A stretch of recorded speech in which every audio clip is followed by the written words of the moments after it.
Assalamualaikum anak-anak. Pada kesempatan kali ini kita akan mempelajari mengenai praktikum uji zat makanan.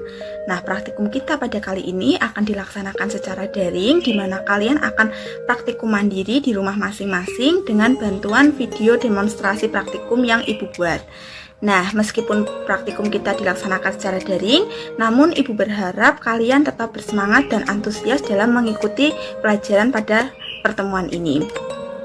Nah, sambil menyaksikan video yang Ibu buat, kalian bisa sambil membuka LKPD atau buku panduan praktikum lainnya yang bisa kalian gunakan sebagai pedoman untuk mengikuti pembelajaran praktikum uji zat makanan ini. Nah, sebelum kita masuk pada langkah kerja praktikum, Ibu akan menyampaikan terlebih dahulu tujuan dan manfaat dari praktikum kali ini. Nah, yang pertama adalah tujuan dari praktikum kita kali ini. Tujuannya, kalian atau peserta didik mampu melakukan praktik uji zat makanan terhadap berbagai jenis bahan makanan melalui kegiatan praktikum dengan benar. Kemudian tujuan yang kedua, kalian atau peserta didik mampu membuat atau menyusun laporan hasil praktikum uji zat makanan terhadap berbagai jenis bahan makanan melalui kegiatan praktikum dengan tepat. Nah, kemudian untuk manfaatnya, yang pertama, dengan mempelajari kandungan zat makanan yang kita akan lebih pandai dalam memilih jenis bahan makanan yang baik untuk kita konsumsi. Kemudian yang kedua, diharapkan dengan mempelajari praktikum ini, kalian mampu menyusun pola makan sehat untuk kehidupan sehari-hari kalian. Nah, karena seperti yang kita ketahui, agar dapat melakukan metabolisme dengan baik, maka tubuh memerlukan nutrisi yang cukup. Nah, salah satu sumber nutrisi yang diperlukan oleh manusia adalah makanan. Oleh karena itu, kita harus pandai dalam memilih berbagai jenis bahan makanan yang baik untuk kita konsumsi. Nah, kemudian kita masuk pada langkah kerja yang pertama, ada tahap persiapan alat dan bahan. Jadi, untuk alat dan bahan yang kita butuhkan untuk melakukan praktikum uji zat makanan ini, yang pertama untuk alatnya adalah, untuk alat yang pertama ada sendok di sini untuk menghaluskan bahan yang bersifat padat. Kemudian ada wadah, kalian bebas menggunakan wadah apapun untuk menaruh bahan-bahan yang akan kita gunakan. Kemudian ada label untuk memberi nama tiap jenis bahan makanan. Nah, kemudian untuk bahannya sendiri, yang pertama itu ada di sini ada nasi. Kemudian ada mentega, kemudian ada kentang, ada biskuit, kemudian putih telur yang sudah dihaluskan, kemudian tempe, kemudian ada sari tomat, sari jeruk, kemudian ada sari buah. Di sini saya menggunakan sari buah dari jambu air. Kemudian ada betadine yang digunakan sebagai reagen, kemudian ada larutan vitamin C. Dan juga tidak lupa ada kertas HVS untuk melakukan praktikum uji lemak. Oke, kemudian langkah berikutnya bisa kalian simak pada LKPD, yaitu memberi label pada setiap wadah, kemudian menghaluskan setiap bahan makanan, dan kemudian melakukan praktikum uji zat makanan. Untuk praktikum uji zat makanan yang pertama adalah praktikum karbohidrat. Jadi yang pertama kita akan melakukan uji karbohidrat. Untuk langkahnya yang pertama itu kalian menaruh setiap bahan pada wadah yang telah diberi label. Kemudian langkah yang kedua adalah meneteskan betadine sebanyak 3-5 tetes pada setiap bahan makanan. Oke, kita akan mulai meneteskan pada nasi.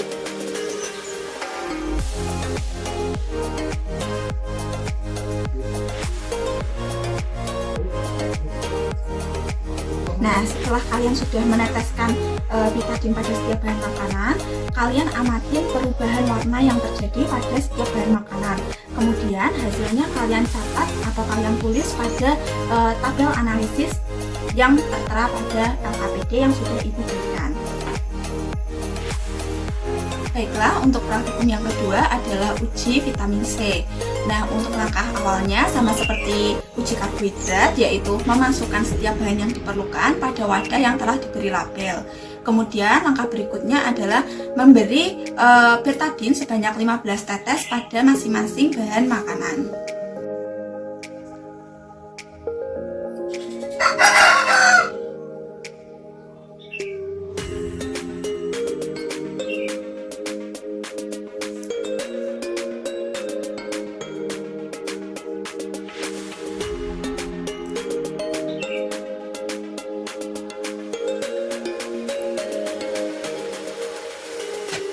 Nah, setelah kalian memberi tetesan vitamin pada setiap bahan makanan, langkah berikutnya adalah memberi tetesan larutan vitamin C dan juga menghitung berapa banyak tetesan yang kalian butuhkan untuk menjernihkan vitamin pada bahan makanan.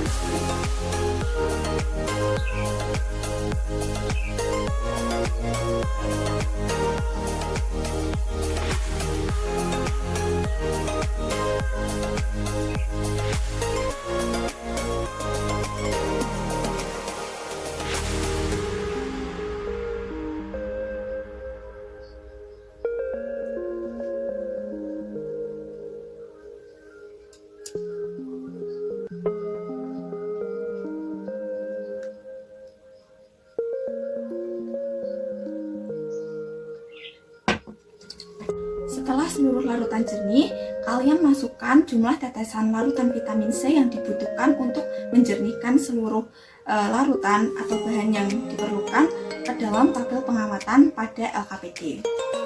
Untuk praktikum berikutnya adalah praktikum uji lemak. Untuk langkahnya, yang pertama kalian cukup mengoleskan setiap bahan makanan pada kertas HVS yang telah disediakan. Yang pertama, kalian oleskan nasi pada kertas HVS secukupnya saja.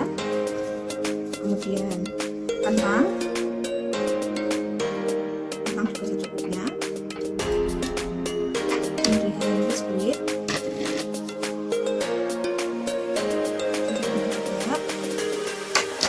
Setelah itu ada tempe. Untuk mengoleskannya tidak perlu tebal-tebal. Kemudian ada telur.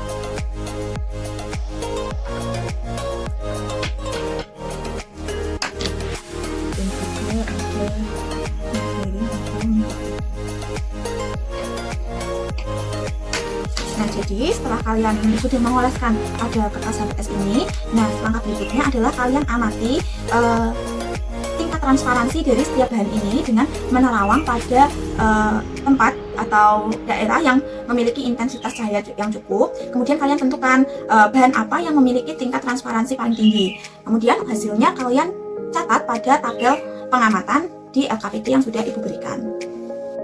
Untuk praktikum berikutnya yaitu praktikum uji protein. Di sini kita memanfaatkan laboratorium virtual di mana linknya telah Ibu berikan pada LKPD.